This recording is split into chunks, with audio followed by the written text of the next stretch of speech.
안녕하세요. 오늘 보스 메가토크에 오신 여러분 환영합니다. 저는 오늘 같이 영화 이야기 나눌 민성 기자라고 합니다. 반갑습니다. 오늘 개봉날이라 보스팀이 정말 바쁘게 일정을 소화하고 아마도 오늘의 마지막 일정으로 관객 여러분 만나러 입장하실 텐데요. 개봉날이기도 하고 또 큰 힘을 받으셔야 앞으로의 또 무대 인사도 힘내서 하실 테니까 들어오실 때 큰 박수 부탁드리고요. 보스의 주역들 세 분과 그리고 오늘의 스페셜 게스트 장항준 감독님까지 모시겠습니다. 박수로 환영해 주세요.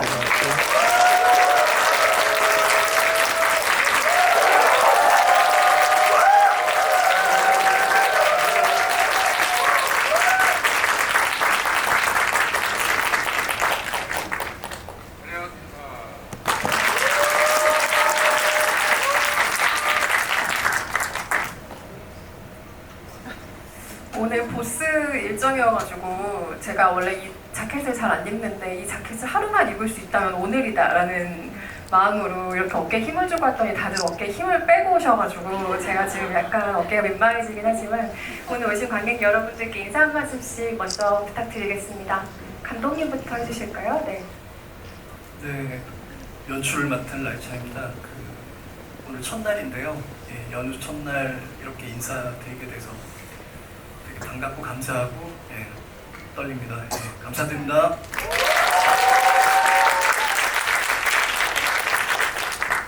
네, 안녕하세요. 저는 파노 역할을 맡은 박지환입니다. 반갑습니다. 이렇게 연휴 첫날 이렇게 귀한 시간 내주셔서 저희 영화를 선택해 주시고 봐주셔서 정말 감사드립니다. 복 많이 받으시고 행운만 가득하길 빌겠습니다. 오늘 좋은 이야기 많이 나누고 재밌는 시간 함께 보냈으면 좋겠습니다. 감사합니다. 네, 손맛순태 조고생입니다. 반갑습니다. 여러분 안녕하세요.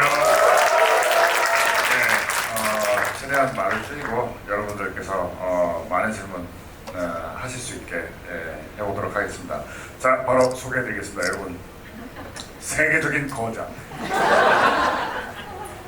그리고 김은희 작가님의 남편, 이 시대가 낳은 제가 아는 가장 후리함의 내가 최고의 후리함을 갖고 계신 우리 큰 박수 부탁드리겠습니다. 장항준 감독님 모시겠습니다.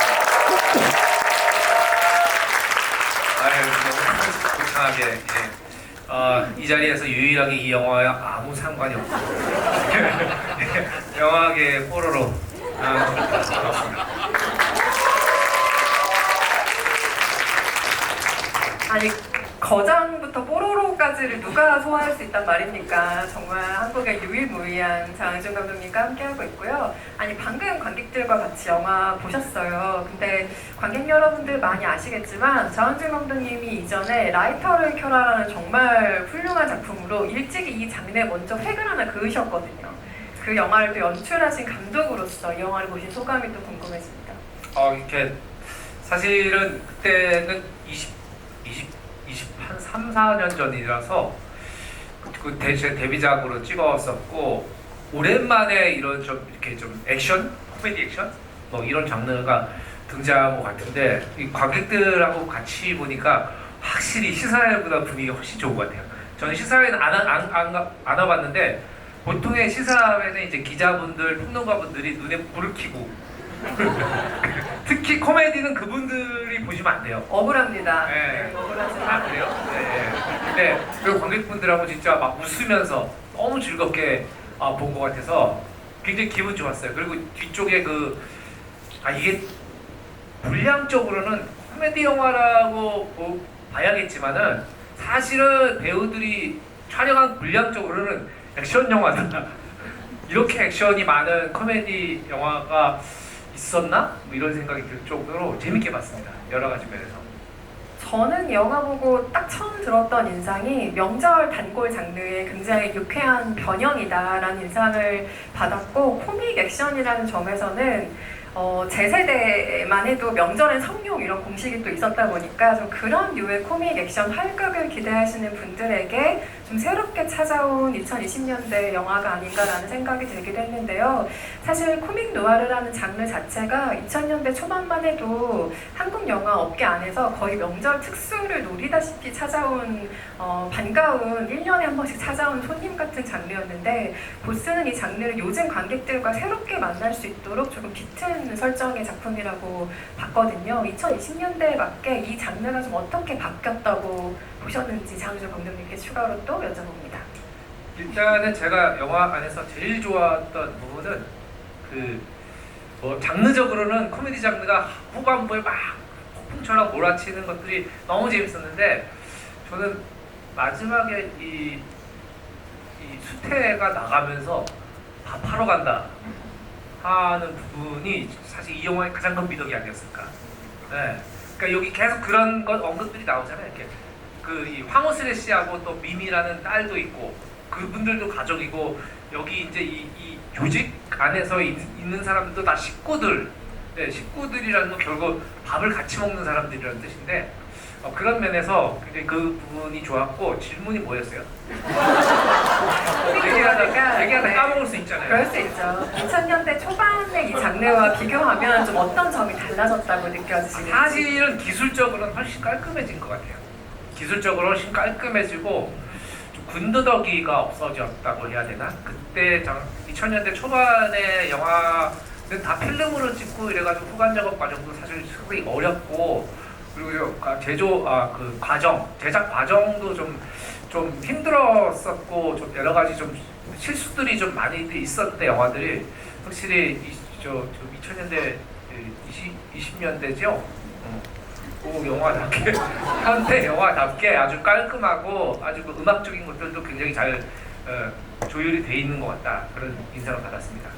그리고 뭐 소재적으로도 조직원 하면 이미 관객들이 느끼는 그 시대의 어떤 기시감 같은 것들이 이미 있는데 그걸로 흥한 시절이 있다가 다시 좀 시들시들 관객과 만나지 못했던 소재이기도 하거든요. 근데 그 시절에 만들었던 어떤 장르적 과오들을 이 영화가 좀 비틀면서 재미를 주고 있다라는 생각이 들었어요. 굉장히 반가운 또 부활이자 변형이라는 생각이 들었고요. 조우진 배우에게는 여러분들 각자 많은 점들을 아마 배우로서 작품마다 기대하시겠지만 저는 이 배우에게 늘 전형적이지 않은 캐릭터 분석을 항상 기대하게 되거든요. 순태도 이 영화를 보기 이전에 상상했던 것과는 아주 많이 다른 캐릭터였는데 예를 들면 조직원 하면 사투리를 굉장히 걸걸하게 쓴다거나 말보다 행동이 앞선다거나 지금 이 자리에 있는 다른 분의 캐릭터가 생각나긴 하지만 어쨌든 그런 전형성에서 순태가 좀 벗어나 있는 인물이잖아요. 물론 각본에서부터 이미 이 캐릭터의 면들이 주어져 있었겠지만 새롭게 해석을 더하신 부분도 분명히 있을 거라는 생각 들거든요.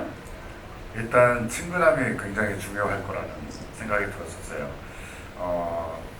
물론 뭐 거친 세계에서 태어난 그런 인물이기도 하지만 부캐로 갔을 때 그러니까 자신의 꿈을 쫓는 그 포지션에 갔을 때는 정말 바로 옆집에서 볼 수 있는 누구나 흔히 볼 수 있는 그런 형 같은 사람, 오빠 같은 사람, 동생 같은 사람, 삼촌 같은 사람, 그런 사람이면 어떨까.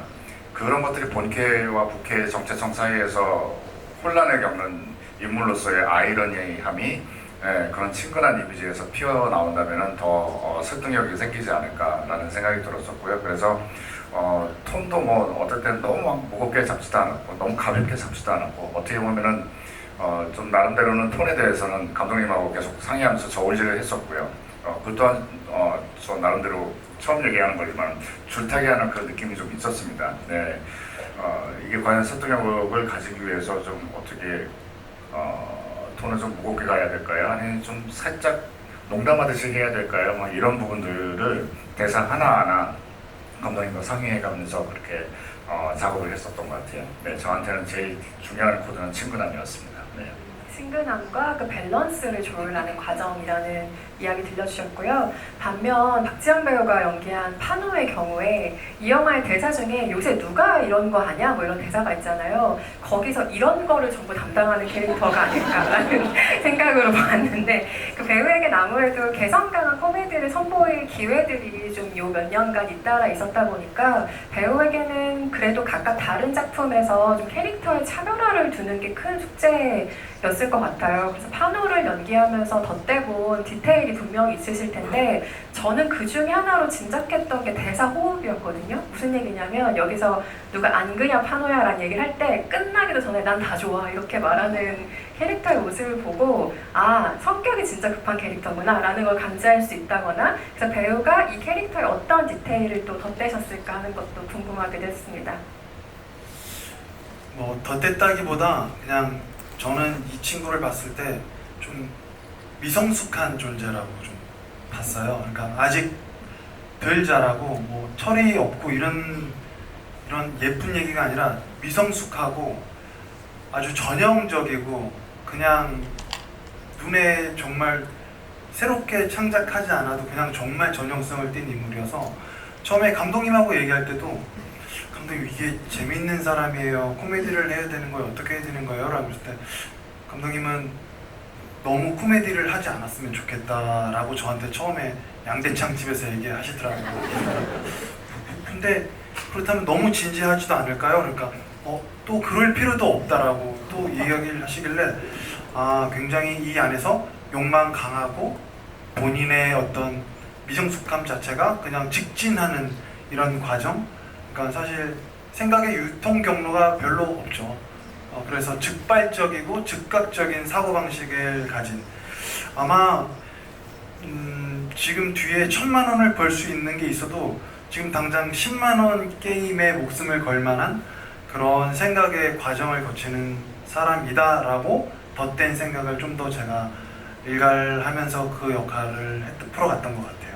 생각의 유통 경로가 없다라는 말이 정말 이 캐릭터를 정확하게 설명하는 말인 것 같고 요즘 뭐 박지원 배우는 100번의 추억의 노장식 과장님으로도 활약하고 계시고 디즈니 플러스의 탕류에서의 그 무덕은 여기서도 서열이 계속 밀리고 있더라고요. 그래서 굉장히 안타까운 마음으로 지켜보고 있습니다. 그런데 여기에 강포 역을 맡은 정경호 배우까지 이렇게 3샷이 카메라에 잡힐 일이 많은데 같은 조직원임에도 불구하고 의상이나 헤어로서도 굉장히 각각의 개성을 잘 드러내고 있다는 생각이 들었어요. 아마 여기 계신 분들은 다 오늘 N차 관람 하실 분들일 테니까 영화를 여러 번 보실 때 분장이나 의상에서 좀 미세하게 캐릭터의 디테일을 포착하실 수 있도록 각각의 캐릭터의 어떤 점들을 좀 인용하셨는지 그 의상이나 분장에 대해서도 두 분 얘기를 좀 해주실까요?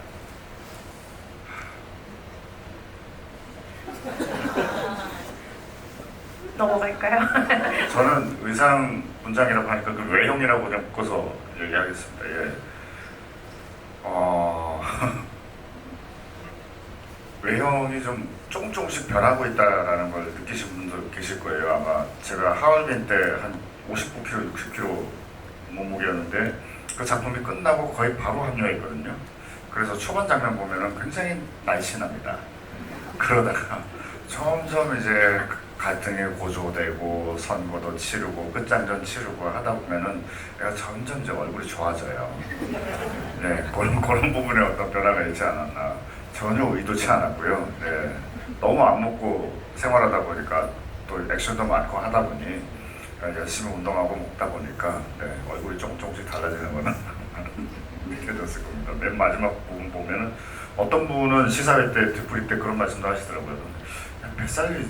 나중에 뱃살도 보이더라. 이런 말씀도 하시더라고요. 네. 만약에 한번 더 보시게 되면 그거 한번 귀엽게 받으시면 감사하겠습니다. 네.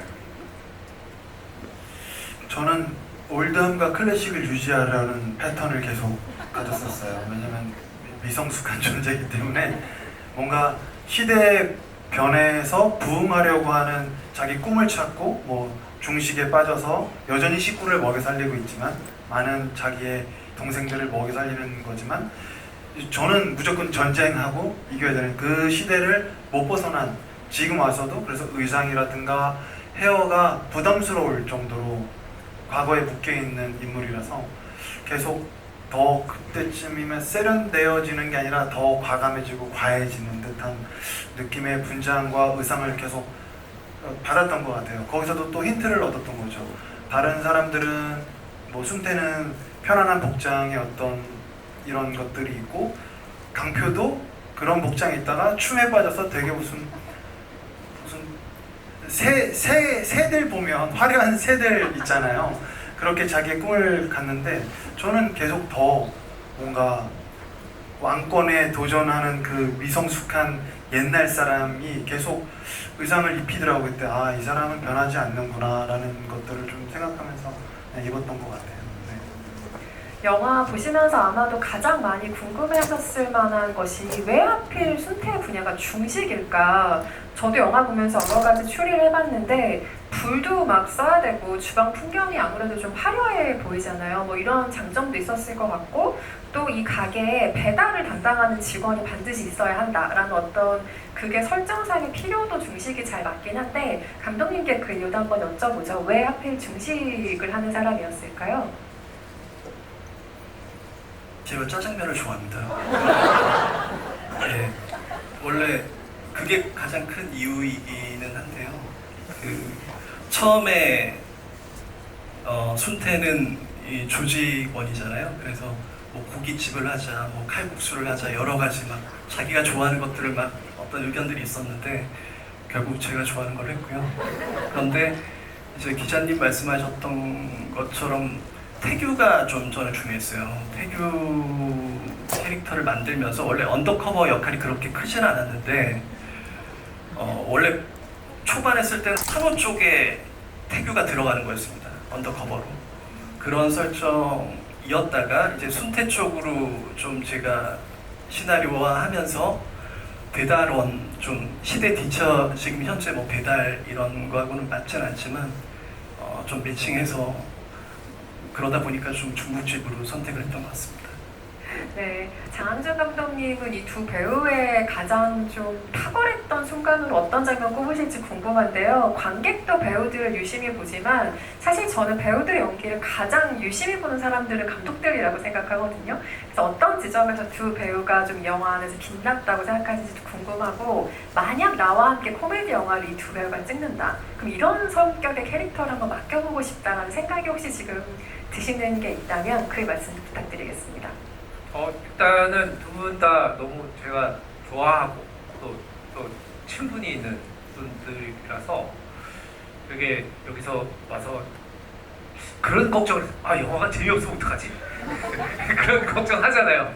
뭐 어떻게 봤냐고 물어볼 텐데 재미없으면 어떡하지? 그런데 아 재밌어서 너무 다행이었다고 생각하고 그리고 오늘 이 작품에서 안에서 보면서 아까 그 박지환 씨는 막 스트레이트하고 막 올드하면서 클래식한 막 그런 인물을 표현하셨다고 하셨는데 저는 계속 박지환 씨의 그 몸, 바디 정말 잘 빠진 분이고 아니 정말로 제가 수많은 배우들 이렇게 보지만 우리가 사실 박지환 씨의 이 얼굴 때문에 몸에 집중하지 못하고 있는 것이지 박지환 씨는 진짜 몸이 아름다운 겁니다.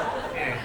이 태가 네, 그리고 몸을 잘 쓰는 분이고 그 이렇게 보시면은 왜 중간에 이렇게 뭐 덮쳐 그러고서 뒤에 조직원들이 막 지나가면서 막 밀면서 지나가서 앞으로 나가게 되잖아요. 그렇게 자연스럽게 할 수 있는 사람 몇 없어요.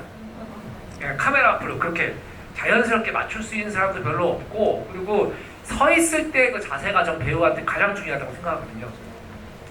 양복을 입고 혹은 그냥 청바지를 입고 이 사람이 어떻게 서 있느냐가 배우들한테 굉장히 중요하다고 생각하는데 오늘 진짜 이 아름다운 몸에 다시 한번 반하게 되는 순간이었다.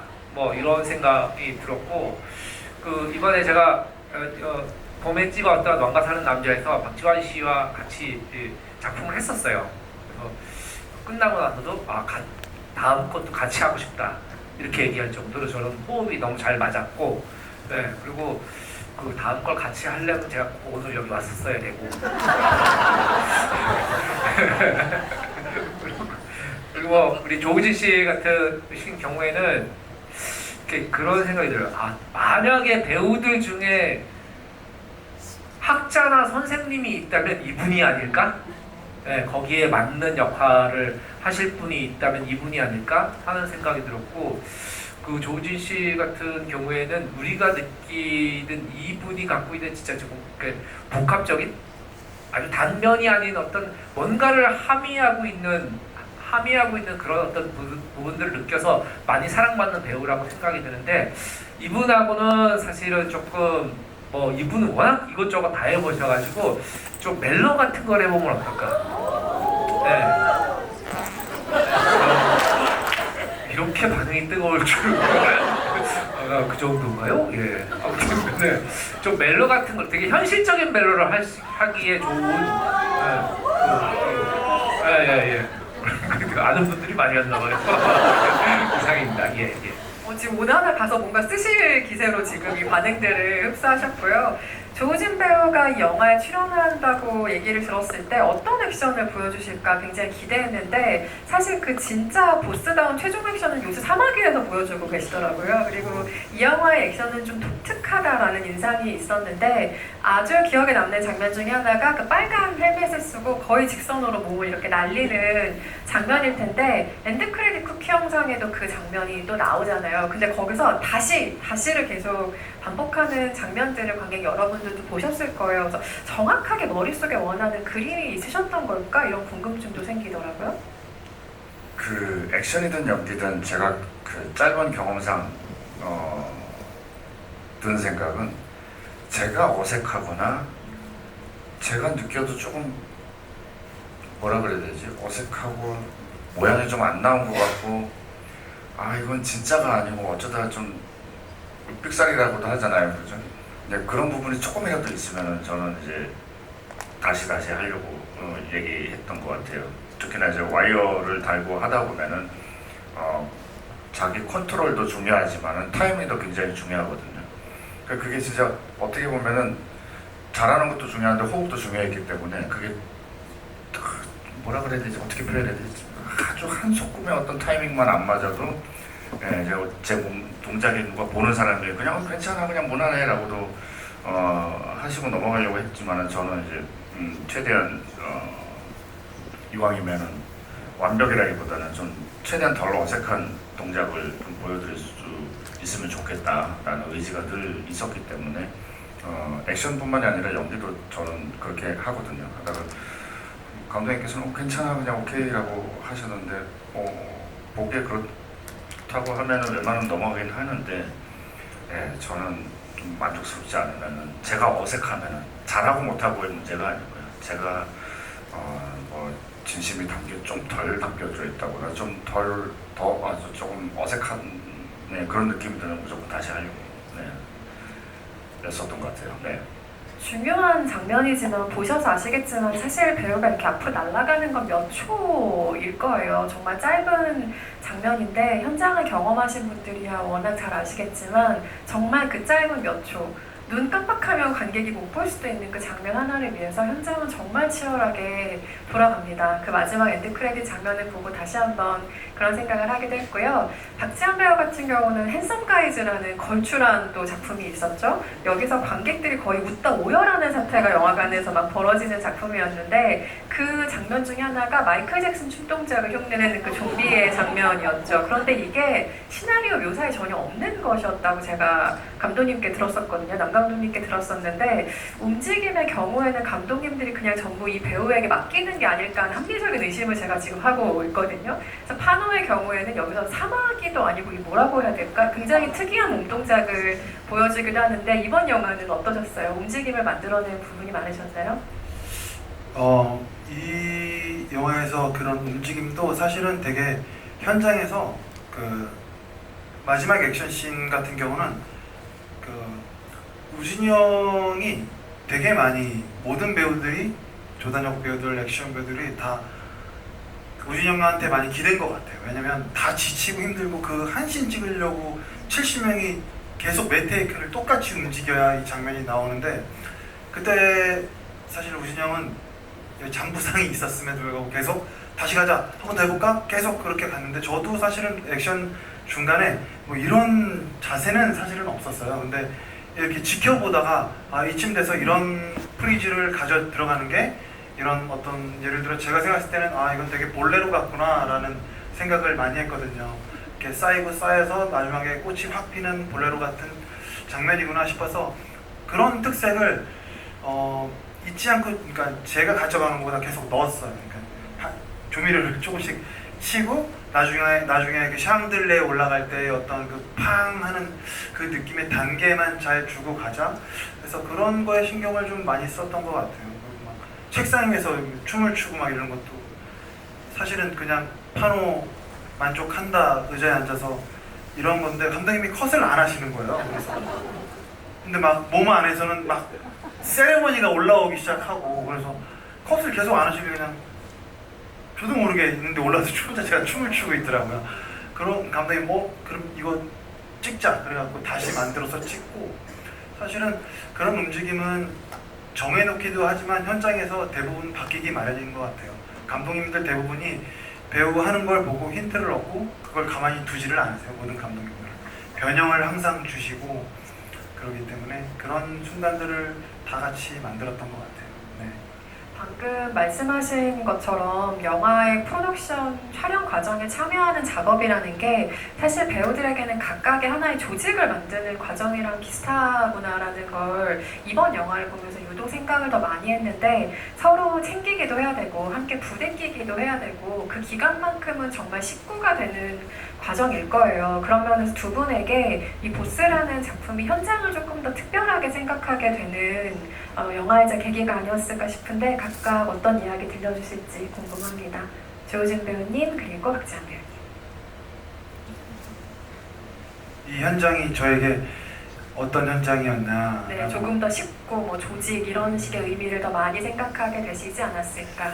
저는 진짜 맹세코 많은 작업을 해오면서 이 현장만큼 이 배우들 사이의 마음이 저리고 그 저린 마음을 감춘 채 애써 그 고통은 숙소에 남겨두고 정말 좋은 밝음만 꺼내와서 어떻게든 소통하고 만들고 정말 지지고 볶고 그 과정 자체도 짜증 1도 없이 아름답게 만나고 서로한테 스며들 수 있었는지 했던 감정을 느꼈던 현장이었거든요. 정말 농이 아니고 처음으로 많은 현장이 다 좋지만 이건 더 그랬던 것 같아요. 그 과정 중에 사실은 의지를 많이 했던 것 같아요. 조우진 형을 의지를 굉장히 많이 했고 뭐 제가 자주 하는 말이지만 진짜 존경하고 사랑하게 됐거든요. 그러니까 본인이 취하고 가져가야 될 씬이 굉장히 많이 있었어요. 근데 사실 그거를 다 나눠줬어요. 그냥 그리고 뒤에서 그냥 중심만 이렇게 툭 잡고 있고 모든 배우들이 하는 걸 보다가 저쪽에 레벨이 뭐 좀 좋은 코미가 터지려고 한다. 그럼 그쪽으로 다 몰았어요. 이쪽으로 한번 가볼까? 이렇게 하고 사실 끝나고도 이제 사실 배우들 빨리 끝나고 집에 가면 좋잖아요. 근데 저희는 안 갔어요. 안 가고 잠깐만 우리 뭐가 더 필요할까라고 항상 얘기할 때 그때 뭐가 더 필요한데 이런 말 할 수도 있잖아요. 근데 저희는 안 가고 진짜 해 뜨기 전까지 찍고 막 그랬던 기억이 나요. 그러면서 저는 뭐 늘 그렇지만 작업을 대하는 태도라든가 어떤 순간을 대하는 그 상황을 대하는 마음 이런 거를 주변 동료들한테 진짜 많이 배운 것 같아서 그리고 이 작품이 끝나고 제가 형이나 이 모든 동료들한테 배웠던 거를 제가 그 다음 현장에서 이게 즉발적으로 발휘가 되더라고요. 동생들이나 동료들 힘든 스텝 이런 것들이 이게 손이 가지고 마음이 가지는 것들이 더 극명해지고 분명해지는 것들을 배운 현장이라서 이거는 영화와 관계없이 어떤 한 배우의 어떤 태도 그리고 마음 이런 것들이 되게 많이 생각이 나는 작업이었던 것 같아요. 그게 저는 영화에 드러난다고 생각합니다.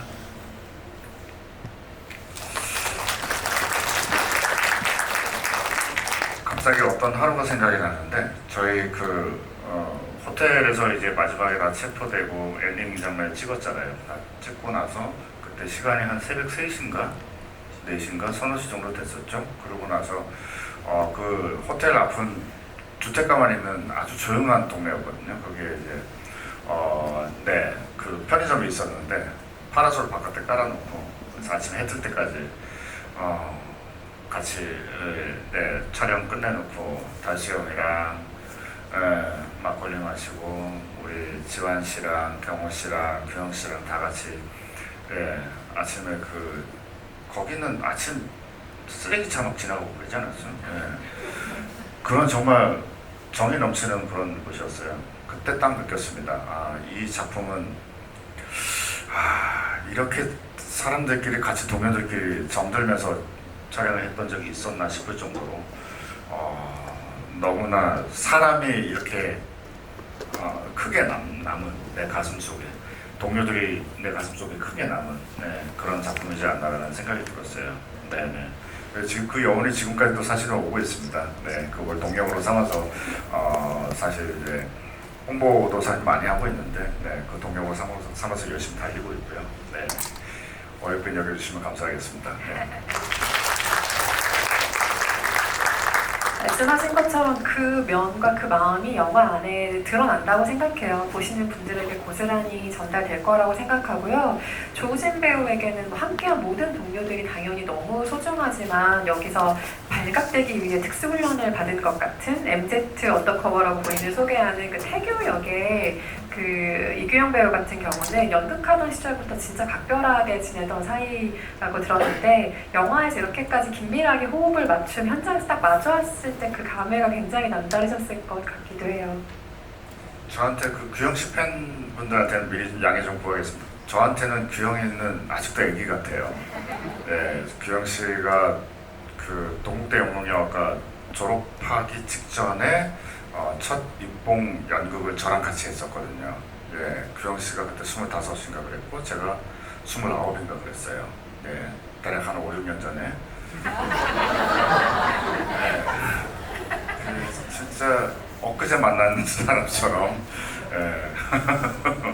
네, 아직도 그 세월에서 그대로 이어져 오고 있는 듯한 그런 느낌이 크고요. 네, 물론 뭐 각자 체력적으로 좀 차이가 좀 생기긴 했습니다만 바로 엊그제 같고, 네, 또 오늘 함께 하고 있으니까 너무 또 기쁘고 또 감동적이었고요. 둘이서 지방 공연, 부산 지방 공연 갔을 때 우리도 언젠가는 저렇게 레드카펫 뭐 저런 영화의 전당에 우리가 갈 수 있을까라는 얘기를 얼핏 나눴던 게 기억이 나는데 이번에 영화제 가서 같이 레드카펫 밟을 때 그 느낌이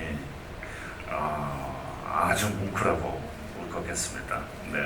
여러 가지로 이 영화를 생각하면 또 뭉클하고 울컥하고 하는 순간들 많으시겠어요.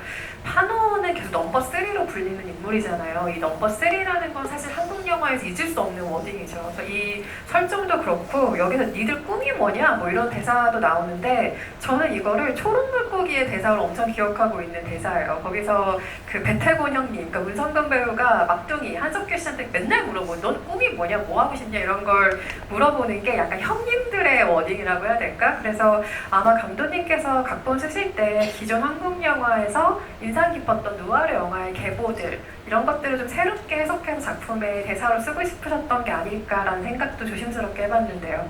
나이찬 옥누님께 마이크 전달드립니다. 네, 이 영화가 보스 안 하는 이야기인데요. 이게 그러려면 저는 그 보스 하려고 했던 어떤 영화들 있잖아요.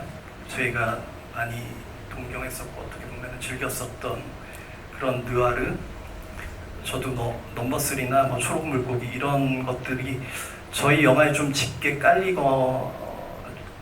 바랬었고요. 약간 연상을 계속 하기를 바랬습니다. 그러면서 저희는 안 하려고 하는 어떤 이런 아이러니나 딜레마에 놓여 있는 각 인물들이 거기서 이제 배반하는 어떤 코미디죠. 그거를 역발상적인 어떤 코미디들을 계속 심어 놓으면서 그렇게 작업을 하기 위해서 좀 계속 앞에 베이스에 뒀던 것 같아요. 네.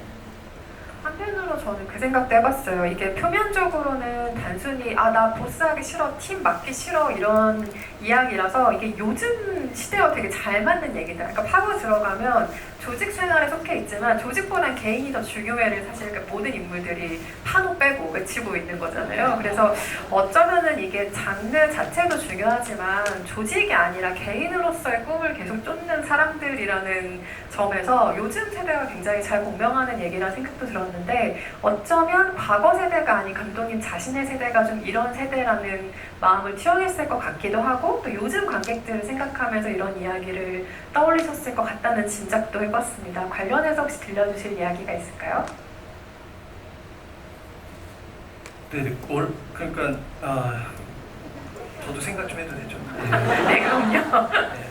저 조폭물을 막 그 초록물고기나 넘버 3는 제가 너무 좋아하는 영화지만 흔히 얘기했던 뭐 저희가 오래전에 즐겼던 조폭 코미디는 저는 막 제 취향은 아니었어요. 그런데 이 컨셉을 제가 전에 들었을 때는 요즘 그것도 몇 년인 전이긴 하지만 아주 현실적이고 저는 와 닿았던 것 같아요.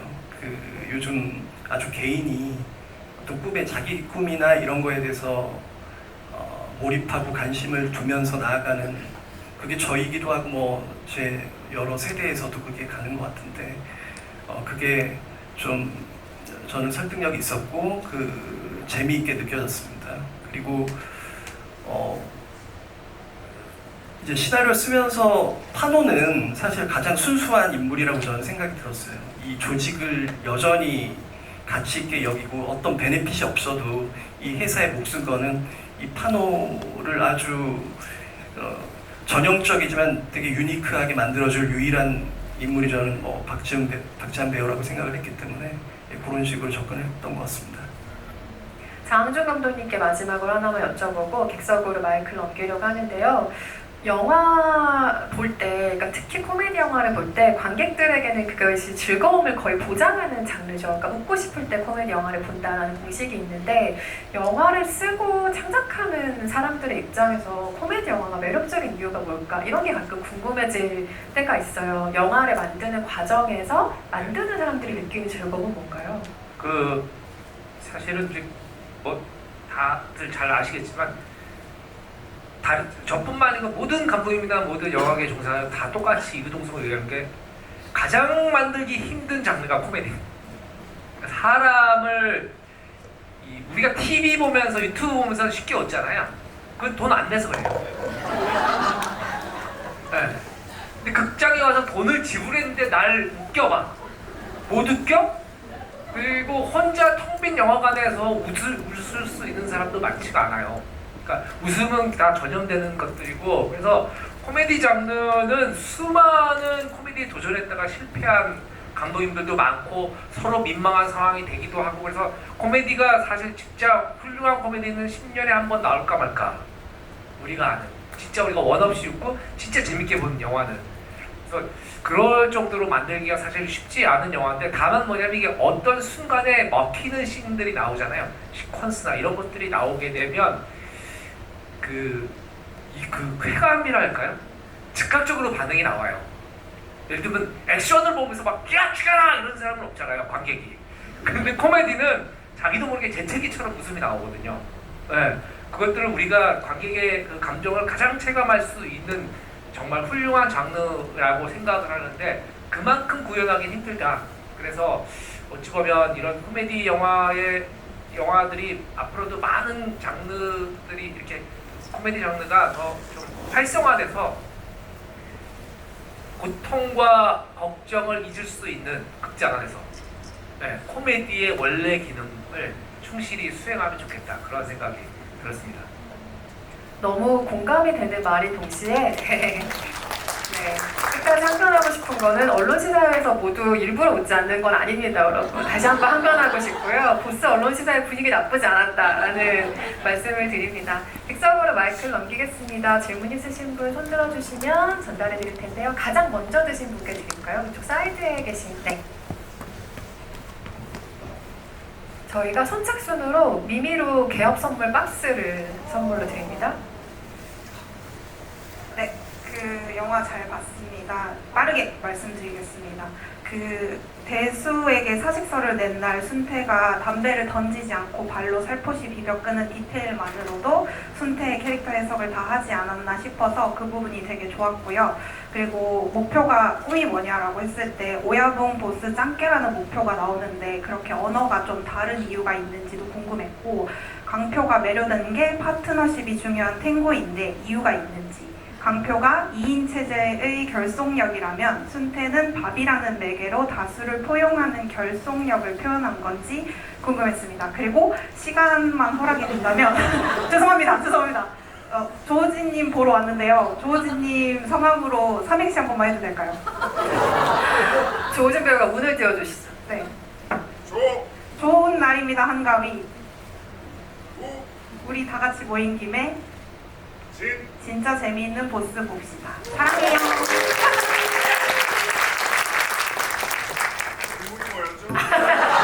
일단 그 오야부 보스 오야부 각각 보스. 네 다르게 이야기한 이유를 먼저 여쭤볼게요. 그리고 탱고. 네, 감사합니다. 네, 오야동 보스 짱깨는요.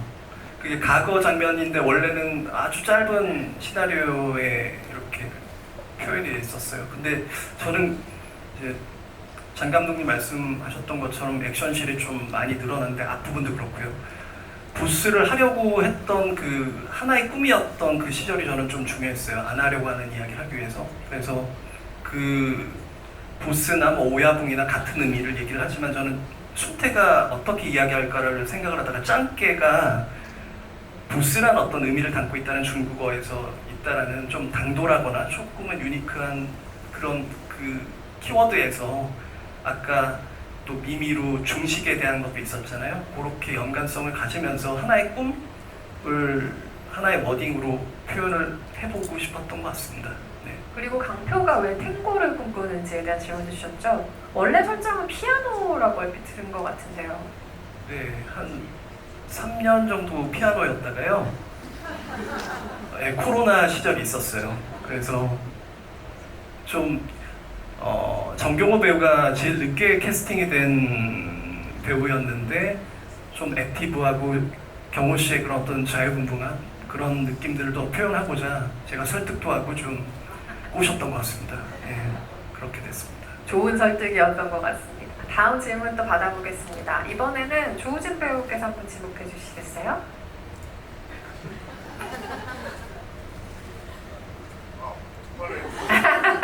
네.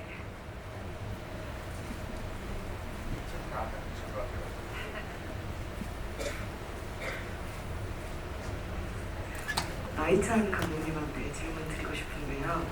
그 감독님이 직접 각본을 쓰시고 연출까지 하셨다고 알고 있는데 혹시 시나리오 쓰시면서 구상하실 때랑 가장 비슷하게 구현된 장면이나 혹은 그 이상으로 너무 더 좋게 구현된 장면이 있으면 한 장면만 꼽아주시면 감사하겠습니다. 목소리 지금 좋다고 지환 씨하고 그 얘기하고 있어요. 실례지만 뭐 하시는 분이에요? 목소리가 저런 톤이 그냥 아무나 나올 수는 없거든요. 아, 혹시 네, 그 떠오르는 장면은 마지막 액션 장면. 저도 액션을 거의 처음 찍어봐요. 예, 그러는데 액션이 막 설계되고 한 다음에 좀 저는 방향성이 막 이렇게 배우들이 다 준비하고 여러 가지 어떤 그 에너지를 쏟아서 찍는데 저는 그 안에 어떤 삑사리들, 어떤 계속 넘어지고 되게 어려워지고 어떤 더 고난을 겪어야 되는 그런 요소들을 더 좀 넣기를 바랬어요. 그래서 태규가 막 매달리는 샹젤리에도 이런 것도 없었는데 요거 한번 만들어서 떨어져 보자 뭐 이런 어떤 그런 덫들을 제가 좀 막 설치를 하고 깨지고 이런 것들을 놨었죠. 다 이렇게 본 다음에.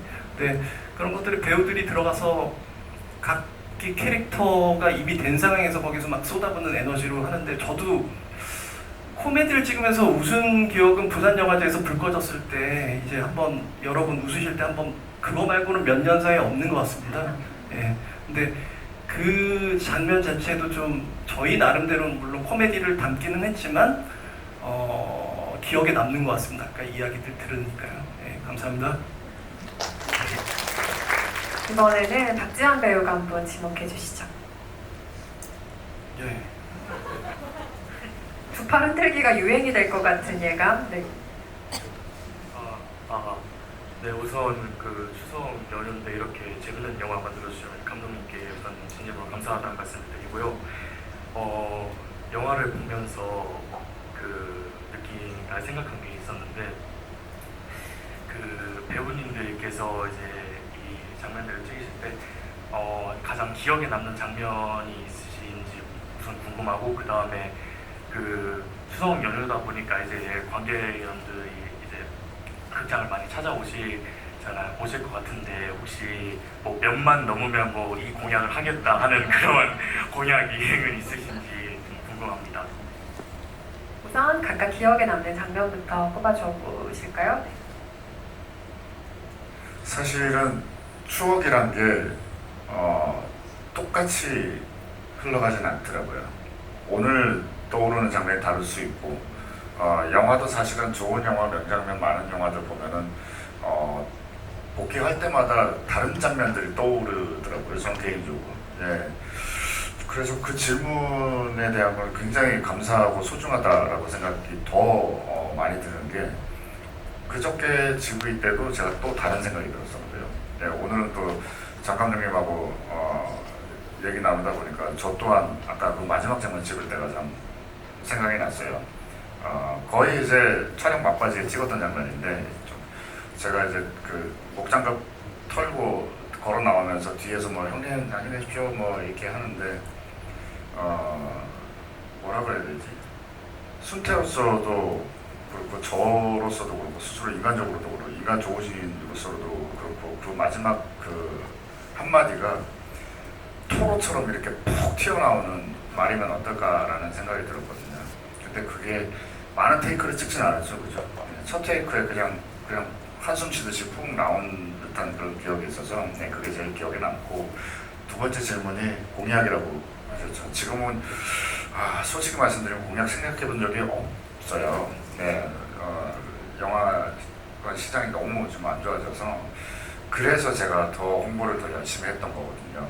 네, 되도록 많은 분들께서 좀 저희 작품에 관심을 가지고 친밀도를 느끼시면서 아주 쉽게, 아주 편한 마음으로 다가오실 수 있게끔, 극장에 편하게 나오실 수 있게끔 하자는 그런 나름대로의 각오가 있었기 때문에, 그거는 좀 몇만 공약을 내세우는 거는, 말씀드리는 거는 좀 저한테는 뭐라 그래야 될까, 어떻게 보면은 그 얘기를 꺼내는 것 자체가 혹시나 건방져 보이진 않을까, 지금 상황에서는 그렇긴 합니다만 이렇게 끝내면 재미없잖아요.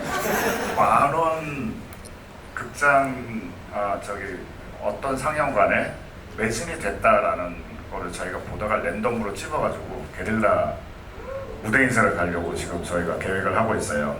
네, 그러니까 이런 부분 지금 찍으시는 것들 뭐 이렇게 기록하시는 분들 뭐 평에 올리셔도 되고요, 어떤 게시판에 올리셔도 되고 SNS에 올리셔도 되니까요. 네, 저희도 막 그 문구 정리해서 홍보를 할 테니까 많이 좀 널리 퍼뜨려 주시면 저희가 어디든 갑작스럽게 달려가도록 하겠습니다. 감사합니다.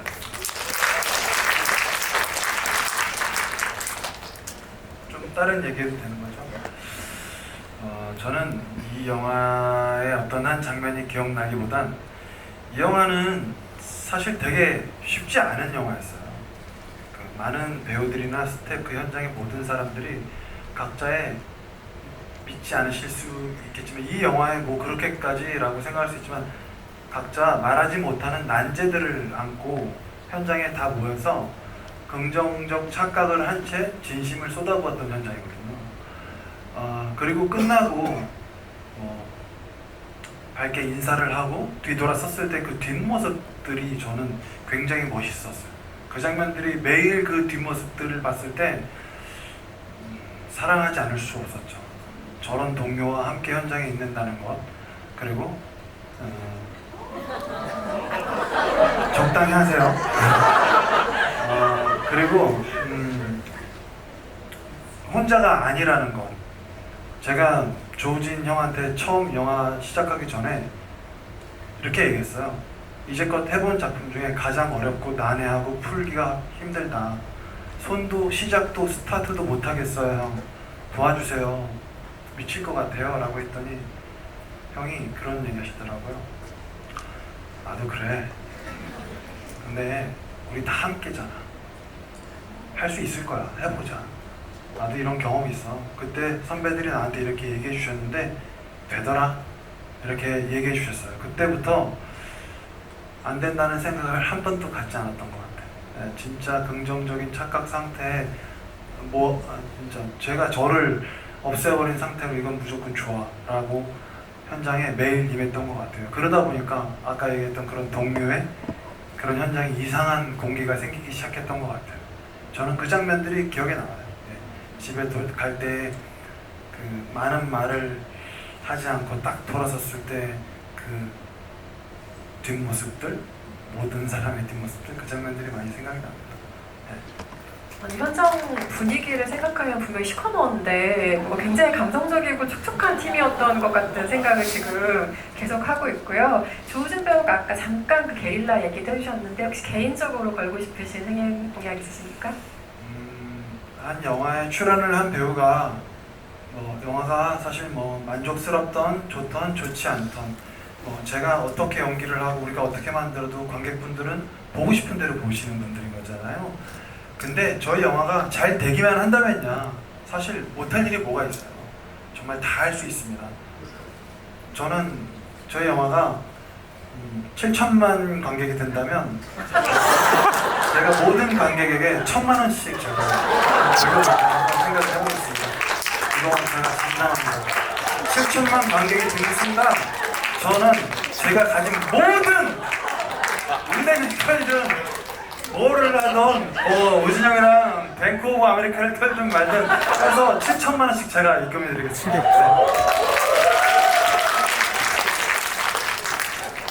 굉장히 깔끔하고 재치있고 약간 속은 것 같은 기분도 들고 묘한 공약이었어요. 이번에는 장항준 감독님께서 한분 지목을 해주시죠.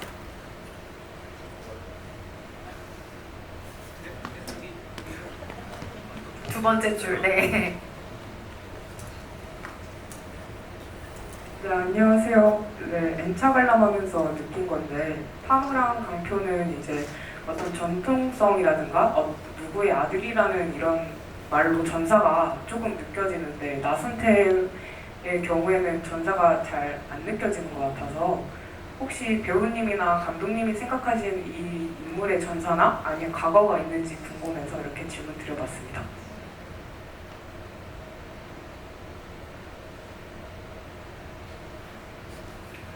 네, 써놓은 거 있는데요.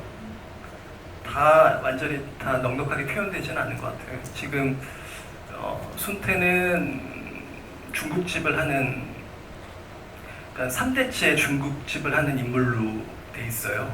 그래서 그거를 그 대대로 유지를 하고 싶어하는 어떤 투자자가 왔을 때라든가 어떤 거기 걸려 있는 어떤 가운도 있고 어떤 전통 있는 그 미미루가 있잖아요. 그런 설정이 있었죠. 그리고 조직에 들어가게 된 이유도 사실은 자릿세를 계속 뜯기고 여기서 약간 그 안으로 갈팡질팡 하는 부분도 있었죠. 그래서 그러면서 발들이고 그 조직하고 약간 무마하면서 그런 식의 어떤 설정들이 있었는데 대사도 초반에 한두 마디 묻어 있었고요. 그런 것들이 좀 아주 살짝 편집된 대사적인 부분이 전사의 그거는 좀 생략을 하고 갔던 것 같습니다. 종교의 양면성이라는 게 있다고 저는 생각하거든요. 모태 신앙이었던 거죠. 이 조직에 대한 것도 요리에 대한 것도요. 태어나자마자 알고 봤더니 난 조직원의 피가 흘렀고 또 아버지 윗세대부터 내려오던 그 요리를 해야 되는 그런 아들이었고 그렇게 어렸을 때부터 해오다 보니까 본인의 그 정체성에서 왔다 갔다 하게 되는 어른이 되고 나서 그런 인물로 저는 전사를 생각했었거든요. 그래서 나름대로는 둘 다 긍정적이라고 생각했는데 가정을 꾸리고 사회생활을 하다 보니까 종교의 긍정적인 부분이 이제 조직이었고 좀 아주 부정적인 부분이 조직이었고 이런 정체성인 혼란을 그대로 표현하려고 하다 보니까 저는 아직도 헷갈리는데 그런 종교의 긍정적인 부분이 이제 요리로 좀 승화되지 않았을까라는 생각을 했었습니다. 네, 마지막 질문 하나 받아볼까요? 라이찬 감독님께 지목을 부탁드리겠습니다.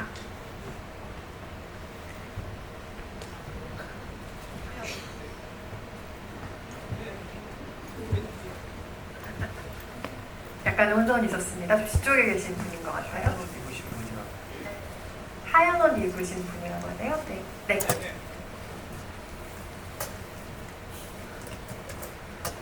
우선 영화 정말 즐겁게 관람했다는 말씀드리고 싶습니다. 스토리도 흥미로웠고 배우분들의 연기도 훌륭해서 오랜만에 마음껏 웃을 수 있던 작품이었습니다.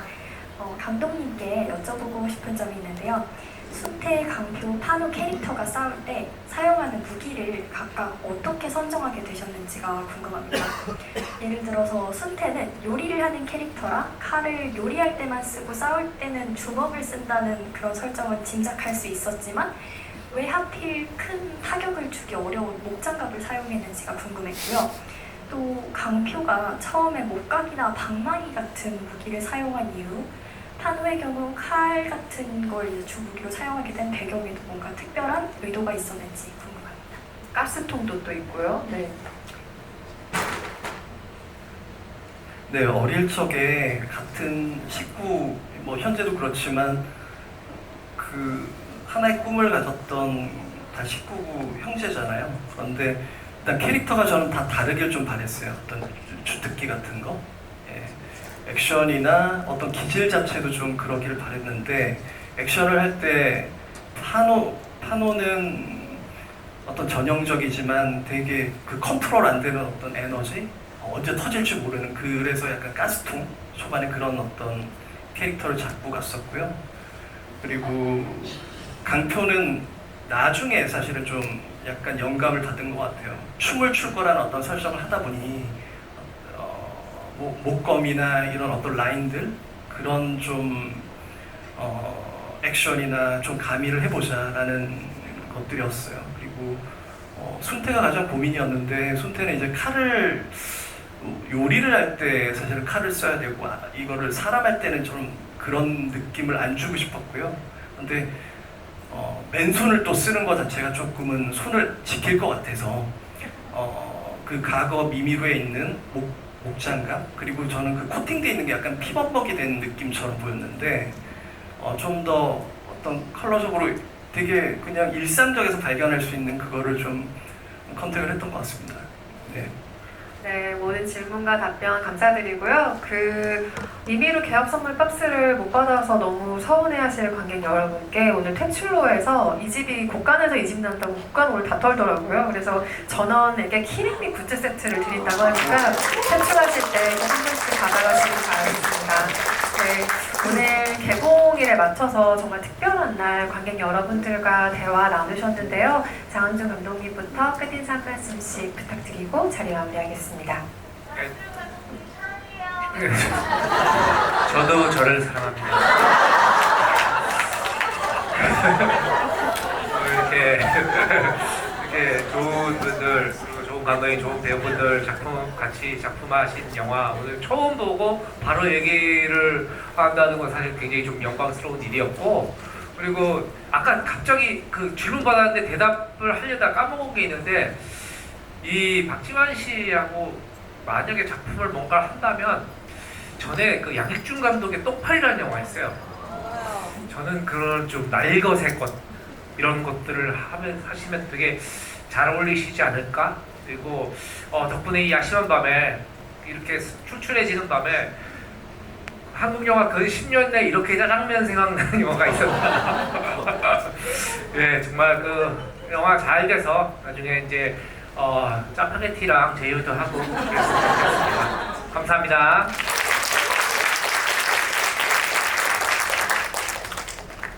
네, 먼저 우리 유현석 기자님, 그리고 소중한 말씀 많이 해주신 장항준 감독님께 큰 박수 부탁드리겠습니다. 어저께 부탁드렸는데 너무 흔쾌히 응해주셔서 정말 이 자리에 뵈서 감사드리고요. 정말 소중한 시간인 것 같습니다. 다음 GV 예고드리겠습니다. 장진 감독님, 날짜는 아직 확정이 안 되는데 곧 공지 나갈 겁니다. 장진 감독님과 GV 하는 시간, 우리 또 라이찬 감독님하고도 아주 깊은 인연을 가지신 분인데, 그분하고도 장진 감독님도 아주 코미디에 일가견 있으신 감독님이십니다. 그분 모시고 또 소중한 말씀 좀 나눠볼 수 있는 그런 시간 또 마련하겠습니다. 계속 여러분 격려해 주신다면요, 다음에 또 더 좋은 자리 또 만들 수 있도록 또 더 좋은 캐릭터, 더 재밌고 웃기는 캐릭터 만들 수 있도록 최선을 다하겠습니다. 오늘 시간 내주셔서 정말 감사합니다. 좋은 건데 감사합니다. 모든 영화의 주인은 여기 계신 관객분들이라고 생각을 해요. 같이 늙어가고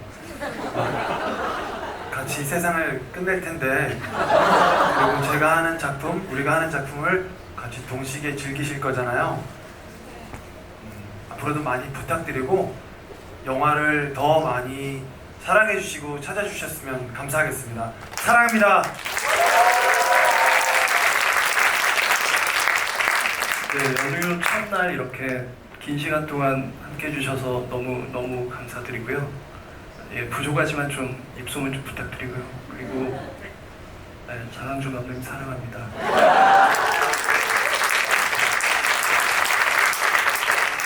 네, 오늘 함께 해주셔서 감사하고요. 재미있게 보셨다면 추석에 또 가족들과 보기에 딱 유쾌하고 너무 좋은 영화라는 생각 들어요. 주변에 좋은 입소문 많이 부탁드리겠습니다. 그리고 박지한 배우와 같이 호흡을 맞추신 장항준 감독의 신작에도 많은 관심을 부탁드리고요. 여기 계신 네 분께 다시 한번 큰 박수 부탁드립니다. 감사합니다.